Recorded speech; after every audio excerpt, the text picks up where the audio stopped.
Bonjour, vous êtes sur le podcast de la CDI sur le design intégré. Dans cet épisode, nous parlerons de design intégré dans les collectivités avec 3 designers de service, Juliette Blond, designer intégré pour la région Bretagne, Mathilde Adriansens pour la région Normandie et Caroline Dimonté, designer intégré à la ville de Clermont-Ferrand. Après nous avoir présenté leur parcours, elles nous parlent de Dessin Public, dont elles sont membres du bureau. L'association rassemble les designers intégrés des collectivités territoriales, communes, départements, régions, pour échanger sur des pratiques professionnelles, mettre en commun des outils, des expériences et valoriser le design intégré en collectivité. Puis, nous échangeons autour de leur métier de designer de service et de leur rôle dans les collectivités, de leurs pratiques pour amener de nouvelles méthodes dans les projets et dans le quotidien des agents, de leurs objectifs de médiation et d'accompagnement du changement autour de projets de transition. Nous finissons notre échange sur la valeur ajoutée du designer intégré dans les collectivités. Je vous laisse écouter cet épisode qui vous permettra de constater qu'être designer intégré en collectivité n'est pas si différent de designer intégré en entreprise. Si vous aimez cet épisode et notre podcast, pensez à le partager autour de vous. Bonjour, aujourd'hui j'accueille Juliette, Mathilde et Caroline qui sont toutes les 3 designers de service dans une collectivité, donc elles font partie du réseau Dessin Public. Je vous remercie déjà d'avoir accepté de participer à notre podcast. Et ensuite, pour commencer, pouvez-vous présenter vos parcours s'il vous plaît à toutes les 3? Mathilde, je te laisse commencer. Bonjour, merci Annabelle de nous avoir invités. Moi, je suis designer intégré dans une collectivité régionale depuis 2020, en Normandie précisément. Et en fait, j'ai un profil plutôt designer industriel à la base. Donc, j'ai travaillé en bureau d'études pendant plus de 5 ans pour un groupe dans la grande distribution. Et ensuite, j'ai monté un petit cabinet de conseil où c'est là en fait que j'ai commencé vraiment à toucher du doigt beaucoup de sujets de design de service, et que je me suis intéressée également aux politiques publiques pour finir par changer de région et donc investir la Normandie directement au sein du réacteur d'une collectivité régionale. Caroline? Bonjour Annabelle. Pour ma part, mon parcours, il est un peu plus atypique. J'ai touché à peu près à tous les champs des arts et du design. Donc, j'ai fait de l'art plastique, du design de mode, produits, graphisme, service, pour au final me spécialiser en design social et politique publique, donc à l'université de Nîmes. Et aujourd'hui, je suis intégrée dans une direction de l'innovation et de la participation à la ville de Clermont-Ferrand. C'est mon premier poste et je suis aussi la première designer intégrée au sein de la collectivité. Bon, mon recrutement, finalement, il fait suite à une volonté et politique et de l'administration à donner plus d'importance à l'innovation, justement pour répondre aux enjeux de transition. Donc c'est intéressant de rejoindre une collectivité en tant que jeune diplômée et en tant que première designer. C'est particulier mais hyper riche. Merci. Et Juliette, je te laisse te présenter. Merci Annabelle, bonjour. Donc Juliette Blond, moi je suis designer à la région Bretagne depuis un petit peu plus de 5 ans et je suis un petit peu l'intermédiaire de Mathilde et Caroline, c'est mon 2e poste. Avant ça, j'étais à la métropole de Lyon et j'ai un parcours à l'origine en design de produits. Donc j'ai fait un BTS design de produits, un DSA design de produits et interactif et un master design transdisciplinaire. Et je me suis spécialisée dans le design de service et le design des politiques publiques plutôt par mes expériences de stage et d'apprentissage. Donc, j'ai fait des stages à la région Occitanie, au Canada. J'ai fait un apprentissage à la Poste aussi. Et j'ai orienté mes 2 mémoires de fin d'études sur le design des politiques publiques. Donc, ce qui m'a permis de me retrouver dans le monde des collectivités aujourd'hui. Très bien. Et du coup, je crois que c'est Juliette, tu vas nous présenter du coup le réseau Dessin Public pour nous expliquer un petit peu ce que c'est. Et donc, on vous a invité, puisque vous êtes intégré en collectivité, vous avez créé un réseau. Et donc, est-ce que tu peux nous expliquer ce que fait ce réseau et ce qu'il regroupe? Mais oui, avec plaisir. En effet, on est toutes les 3 membres du réseau Dessin Public. On fait même partie du bureau d'organisation du réseau. Donc, c'est un réseau qui a été lancé en automne 2020 suite à un appel de ma part de tous les designers en collectivité, on commençait à devenir nombreux. Ça fait, on va dire, depuis 2015 que les collectivités recrutent petit à petit des designers en interne, mais on n'avait pas de cadre pour échanger et s'entraider, sachant qu'on est tous, enfin en tout cas un petit peu moins maintenant, mais au début on était tous seuls sur nos postes et sur des nouveaux métiers qui étaient inconnus dans nos organisations, donc on avait besoin d'un cadre pour partager. Au début, on était une vingtaine de designers. Donc aujourd'hui, en 2024, on est une association maintenant et on est 80 adhérents. Donc on voit qu'il y a une vraie montée en puissance du design des services et du design des politiques publiques en intégré. Voilà, et les missions du réseau, ça va être en interne, donc entre designers, de s'entraider, échanger, partager des ressources, des expériences, des projets, faire de la veille en commun, de coproduire des choses aussi qui vont venir nous aider dans notre pratique. On a plein de projets divers et variés et on a aussi la communication à l'extérieur pour valoriser notre pratique auprès des institutions publiques, auprès des designers, des étudiants. Donc là, on anime des événements, on est présent dans les médias, dans les événements également de l'innovation publique, on a un LinkedIn, voilà, on fait plein de choses, dont le podcast de la CDI.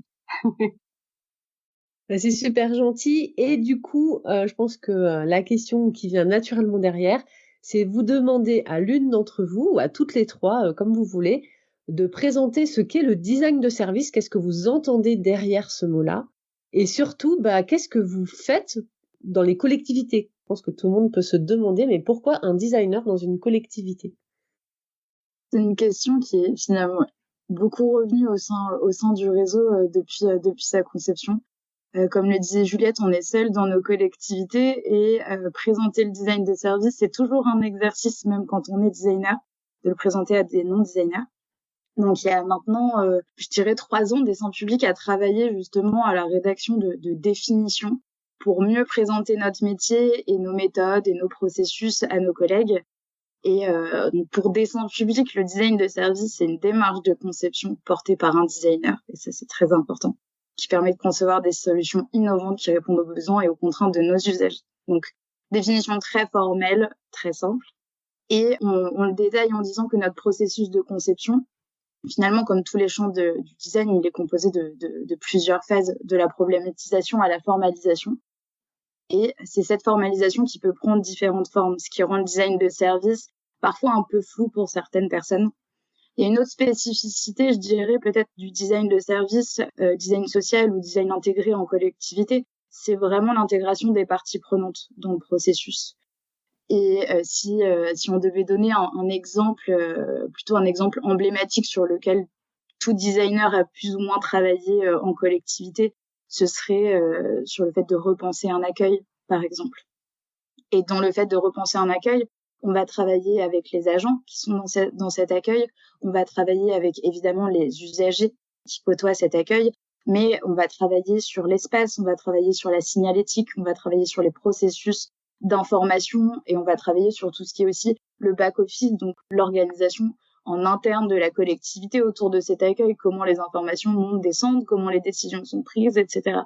Et là, on a une vision systémique du projet et de l'accueil. Et c'est des manières de travailler qui sont finalement hyper différentes de ce que les agents connaissent aujourd'hui.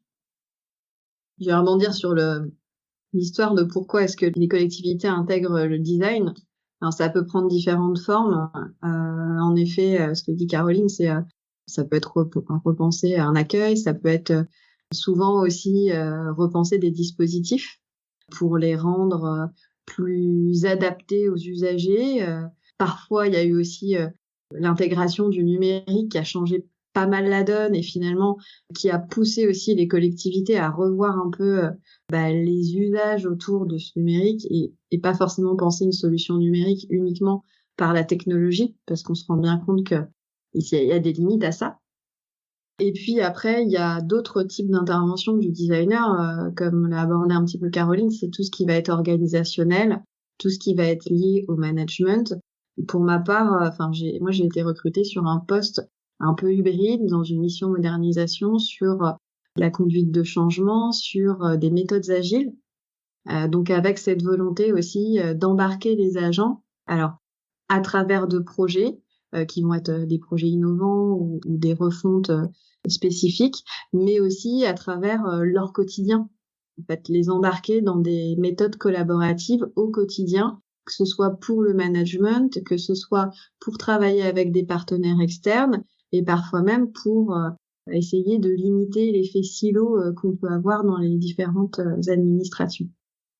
Pour conclure, nous, ce qu'on remarque au niveau du réseau, en gros, il y a deux grands modes d'intervention finalement des designers.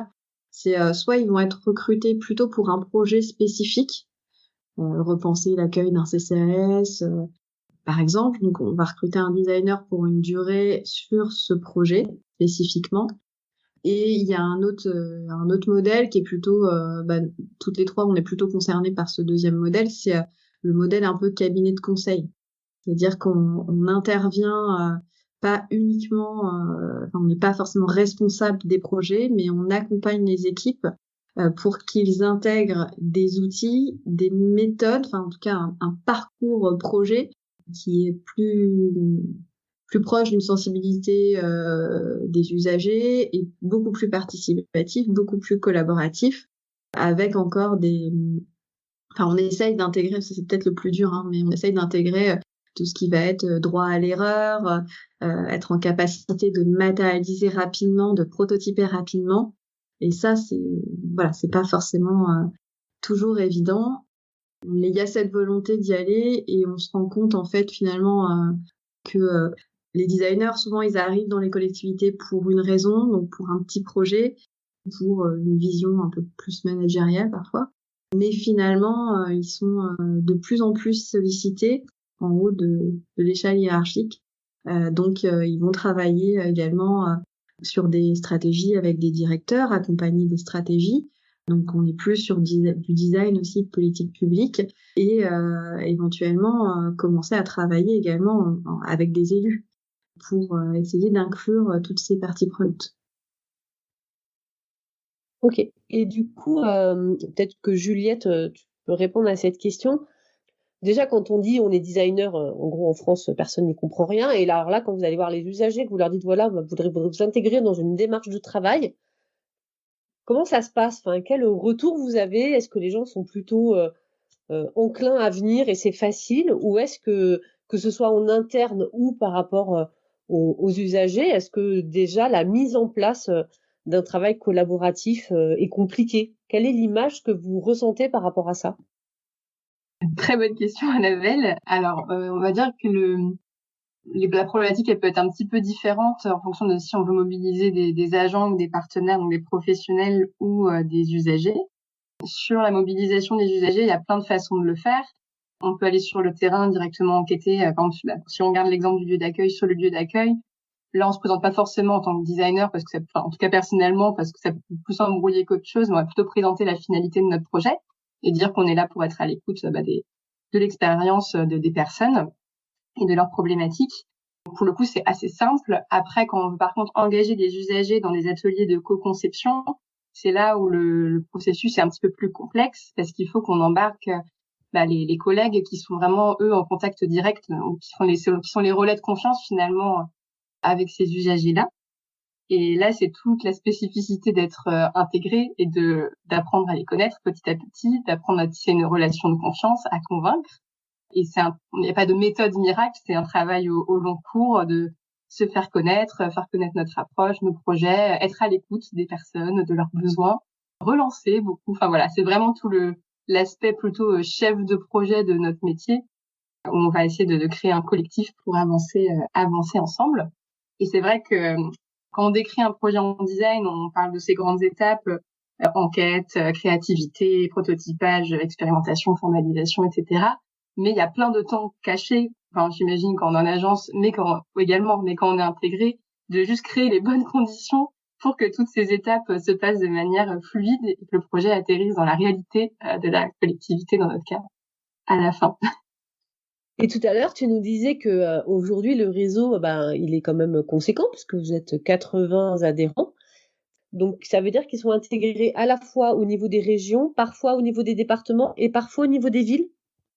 C'est ça. L'échelle de la collectivité n'est pas forcément représentative de la taille. Alors c'est pas forcément très clair, mais par exemple, parfois la métropole a beaucoup plus d'agents et beaucoup plus de poids qu'un département. Donc être designer intégré dans une ville, ça peut être travailler dans une organisation très grosse et très complexe.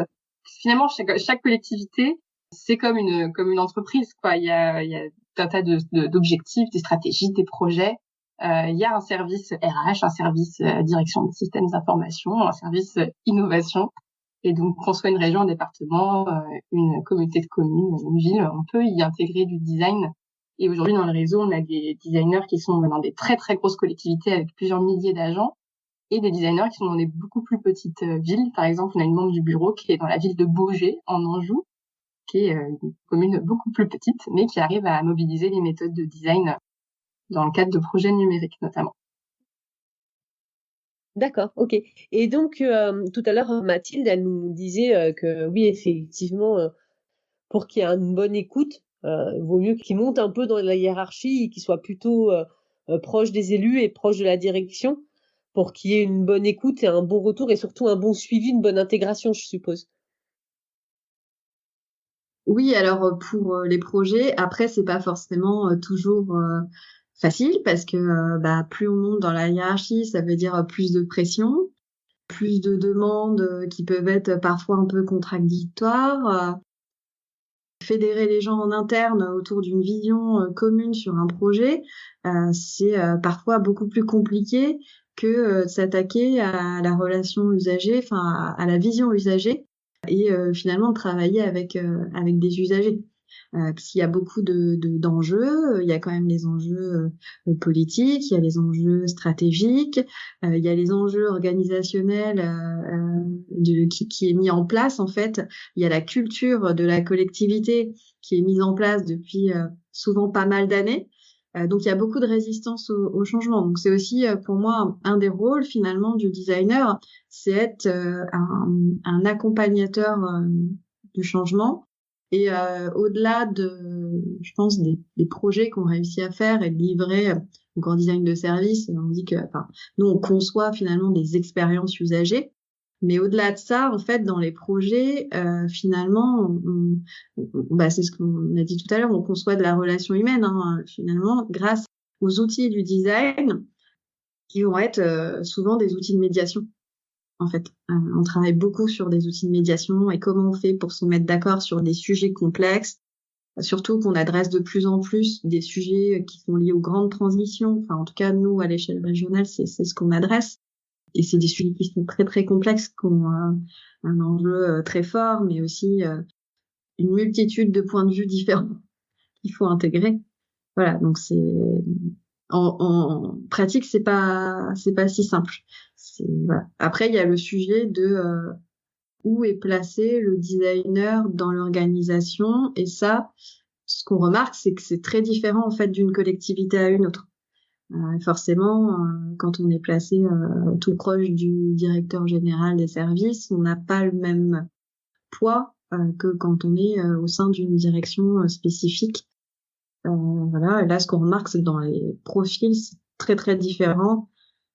Mais en fonction de l'échelle aussi de la collectivité, enfin, nous, par exemple, la région, c'est tellement énorme que de toute façon, même un designer qui se retrouve, en fait, dans une direction, il a énormément de travail. Parce qu'il y a plein de sujets, même au sein d'une direction spécifique, d'une DGA.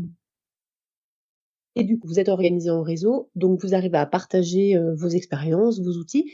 Et quand on a un designer qui est, par exemple, sur une région, il y a parfois sûrement aussi dans une collectivité qui dépend de cette région un autre designer. Est-ce que là, bien sûr, vous avez des projets en commun ou est-ce que non, comme c'est... Enfin, moi, l'image que j'ai de l'administration, c'est que c'est quand même très hiérarchisé, en silo, comme tu le disais tout à l'heure. Est-ce que non, c'est très perméable entre les deux et que finalement, il y a peu de projets qui se retrouvent un peu transversaux entre collectivités, départements et régions? Sur ce sujet-là, c'est vrai que chacune des collectivités a des compétences particulières. Par exemple, pour donner des exemples, la région, elle va gérer les transports, les lycées, les départements, les collèges et tout ce qui est la compétence sociale. Les villes et certaines métropoles, on va être sur l'enfance, donc les écoles, les crèches et tout ce qui est services de proximité. Donc en fait, sur ce sujet-là, il y a des croisements qui peuvent être faits sur des retours d'expérience, mais plus sur la méthodologie. C'est pas vraiment des projets communs. Peut-être plus difficile de mettre en place des projets communs sur des compétences différentes. Par contre, ça se nourrit forcément. On se nourrit les uns des autres sur nos méthodes, sur les projets, la manière dont on les a déployés. Et là où on peut éventuellement avoir des réflexions communes, ce sera sur tout ce qui est service support. Donc RH, DSI, finance, etc. On a le même cadre, on a les mêmes réglementations et on a les mêmes services, pas forcément découpés de la même manière selon les collectivités. C'est vrai que les ponts sur les projets communs sont plus difficiles d'une typologie de collectivité à l'autre. On peut aussi avoir du commun sur toute la partie, toutes nos missions qui sont plus sur la sensibilisation, l'acculturation des agents sur les méthodes de design et les méthodes d'innovation. Et on est aussi nombreux à animer des communautés d'intérêt autour du design ou d'innovation publique. Et donc, en complément de ce que disait Caroline sur tous les projets liés aux directions et aux services support, on va aussi avoir tous ces enjeux-là qu'on va tous mener un petit peu différemment, mais on peut avoir s'inspirer mutuellement finalement des bonnes pratiques. Après, sur l'échelle régionale, on fait beaucoup chez nous de travaux qui sont partagés avec les collectivités. Donc en fait, on peut être amené à faire des projets. Alors c'est pas vraiment des projets entiers qui sont faits avec d'autres collectivités, mais ça peut être des ateliers avec l'ensemble des parties prenantes. Et dedans, on va inviter des EPCI à différents échelons. On peut inviter des spécialistes de certains écosystèmes, on peut inviter des entreprises, enfin ça dépend un peu des sujets, donc il y a quand même ce parallèle-là qui se fait. Et moi, ça m'est déjà arrivé aussi d'avoir des sujets traités, coportés en fait avec des services de l'État sur certains sujets, avec finalement l'expérimentation qui va se faire sur notre territoire, mais une dimension et des relais qui peuvent se faire aussi au national. Donc c'est hyper assez enrichissant en fait de toucher ce genre de sujet, même si c'est en termes de copilotage, c'est pas toujours simple. C'est hyper important ce que tu dis, Mathilde, parce que cette dimension travail intercollectivité, elle est hyper présente dans nos projets. Mais c'est vrai qu'on n'est que 80 finalement aujourd'hui, et je sais pas exactement combien de collectivités locales il y a en France, mais finalement c'est assez rare d'avoir des designers avec lesquels co-construire dans les collectivités avec lesquelles on travaille sur notre territoire.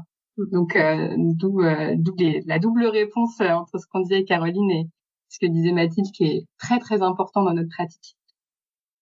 Je voulais qu'on finisse sur une dernière question. C'était la valeur ajoutée du design. J'aimerais alors peut-être chacune à votre tour, en fonction, comme tu le disais, du territoire, de la collectivité, à la fois quelle est votre perception peut-être personnelle à votre échelle de la valeur ajoutée du design et de ce que vous arrivez à la fois à mettre en place et à la fois à percevoir de la part de votre direction ou de votre environnement de travail, et à la fois peut-être aussi au niveau de dessin public, c'est-à-dire des retours d'expérience que vous avez de la part des membres de votre réseau. Après quasiment 3 ans à la ville de Clermont, je commence par un retour, en tout cas sur l'intégration d'un nouveau designer et d'un premier designer au sein d'une collectivité. Une valeur ajoutée, mais que je perçois, que j'arrive pas forcément à rendre tangible, à évaluer de manière très concrète, c'est vraiment le changement de posture de la part des directions ou des agents avec qui on a pu travailler. Il y a des mécanismes qui se créent, des nouveaux mécanismes qui se créent dans la manière de concevoir le projet après avoir été accompagnés en design. C'est-à-dire que les directeurs et directrices veulent vraiment beaucoup plus intégrer leurs agents dans les projets, comme disait Mathilde tout à l'heure, sur le volet management, etc., sur la manière de concevoir la stratégie. Elle se fait maintenant, elle se co-construit, cette stratégie. Sur les démarches ascendantes, des agents se sentent beaucoup plus légitimes à aller proposer des choses ou à les demander un accompagnement. Nous, on est rattaché directement à la direction générale. Donc, on a une vision très transversale sur la collectivité. Tout le monde se sent légitime à nous solliciter. Et on est très attaché au fait que on est rattaché à la direction générale. Il y a des enjeux d'administration et des enjeux stratégiques très importants. Mais par contre, on est très attaché à l'idée de rester proche du terrain. Et donc, de rester proche des agents et d'être mobilisable sur tout sujet. Vraiment, la valeur ajoutée, je dirais que c'est vraiment ça, le changement de posture de certains agents, la mise en place ensuite de petits mécanismes ou de nouvelles méthodes dans le travail, l'utilisation de méthodes qu'on peut nous déployer ou des outils de médiation qui sont ensuite réappropriés, des outils de communication, faciliter la communication interpersonnelle, etc. C'est toutes ces choses-là qui sont réutilisées de nos interventions et qui amènent des nouveaux modes de travail. Je suis complètement en phase avec ce que dit Caroline. Ce que j'ajouterais aussi sur la valeur ajoutée du design, ça va être cette capacité à aller chercher l'expérience des usagers, mais aussi l'expérience des gens qui font vivre les services, qui l'organisent, qui le pilotent, qui les élus qui vont créer les politiques publiques. Ça paraît un peu évident ou du bon sens de dire on va essayer de comprendre ce qui se passe pour toutes ces personnes, mais finalement dans la complexité des projets d'une administration, c'est pas toujours, enfin quand il n'y a pas un professionnel qui est dédié à ça, c'est pas forcément fait. Et donc c'est là où aussi en tant que designer on va avoir notre rôle à jouer et faire ressortir des éléments qui peuvent complètement changer la direction d'un projet ou décider de ne pas faire un projet quand c'est pas pertinent. Et j'ajouterais aussi le côté capacité à formaliser justement ce que je viens de dire sur les administrations sont extrêmement complexes, les projets de politique publique ont des enjeux très très variés, font une diversité d'acteurs, et donc notre rôle ça va être aussi de donner à voir cette complexité-là et la rendre plus claire pour que toutes les parties prenantes puissent travailler ensemble autour d'éléments partagés. Et je voulais aussi ajouter quelque chose sur l'intérêt d'avoir des designers en intégré, donc notre valeur ajoutée en tant que designer intégré. Et je dirais que c'est ce que je disais tout à l'heure sur le fait de connaître la collectivité, connaître ses acteurs, déjà on est plus efficace sur le lancement des projets. Et ce qui est important, c'est aussi sur leur atterrissage. Parce que finalement, quand on fait des projets avec des agences extérieures, on a des super livrables, des super idées, mais il y a un gros travail après de communication, de mobilisation, de faire connaître les outils, faire connaître les résultats, faire des plans d'action pour que ça s'incarne dans la réalité. Et donc ça, c'est aussi ce qu'on va pouvoir essayer de faire pour que le projet devienne une réalité pour les citoyens et pour les agents. Mathilde, tu voulais ajouter quelque chose ? Évaluer l'impact finalement du design intégré, c'est pas chose facile parce que déjà dans les administrations, il n'y a pas forcément toujours cette culture de l'évaluation des dispositifs et des politiques publiques. Donc faudrait déjà avoir des éléments de comparaison entre quand on fait sans design et quand on fait avec.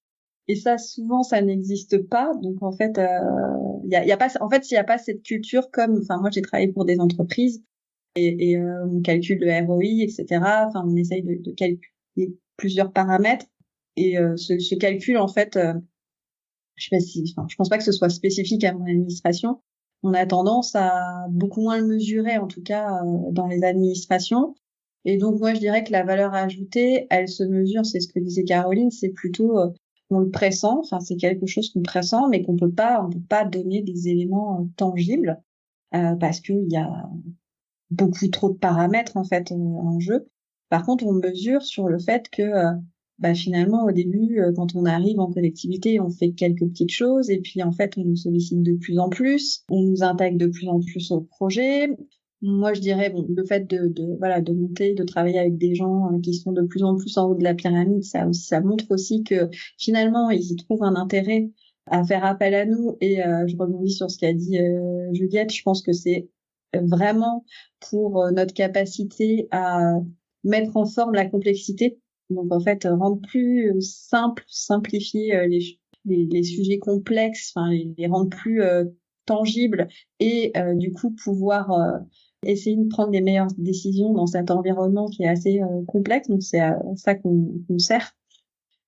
C'est vraiment quelque chose qu'on sent et qu'on peut pas mettre des chiffres dessus. Après c'est toujours compliqué, hein, la valeur ajoutée du design, mais c'est pas comme en grande distribution où on essaye de calculer le coût du développement d'un produit et ce qu'il a rapporté après, quoi. Pareil, on pourrait longtemps en discuter aussi, mais Caroline, tu voulais rajouter quelque chose ? Oui, c'était pour compléter ce que Mathilde, elle disait sur le fait que c'est dur de le mesurer et c'est pas aussi facile que par exemple en grande distribution. Il y a cette approche qui est très sensible et on travaille avec l'humain et pour l'humain. Et ce serait plus une évaluation sensible qu'il faudrait faire. Mais comment on arrive à objectiver des sensibilités, des ressentis, des perceptions. Et je pense que il est là le point qu'on n'arrive pas à débloquer sur comment on évalue nos interventions, comment on peut évaluer sur le nombre de personnes qu'on aura mobilisées, etc., les résultats que ça aura produit. Mais encore une fois, quelle était la commande de départ, la problématique de départ. Et surtout, voilà, il y a une évaluation sensible qui est hyper importante, et c'est peut-être là-dessus qu'on observe que chacune et chacun d'entre nous, à dessein public, la plus-value qu'on peut avoir sur cette approche sensible et le besoin qu'on génère après, et l'envie, l'enthousiasme, etc. Mais par contre, c'est dur d'en sortir des chiffres. Très bien, merci beaucoup. Alors, je vais vous rassurer avec une petite phrase qu'un design manager d'une grande marque française d'outdoor m'a dit un jour. Il m'a dit la direction générale parfois a du mal à évaluer ce que rapporte le design, mais elle sait ce que ça lui coûterait d'arrêter de l'utiliser. Voilà. Donc je crois que vous n'êtes pas les seuls à avoir du mal à mesurer la valeur ajoutée du design. C'est bien une des problématiques que tous les designers ont aujourd'hui, et pourtant pour réussir à pérenniser le design, on a besoin d'indicateurs, besoin de mettre en place des indicateurs, mais parfois c'est pas du tout des indicateurs chiffrés, effectivement, qui nous permettent de valoriser nos métiers. Écoutez, je vous remercie beaucoup toutes les trois d'avoir participé à notre podcast, et puis on pourra peut-être se retrouver autour de sujets plus précis avec l'une ou l'un d'entre vous adhérents du réseau. Merci.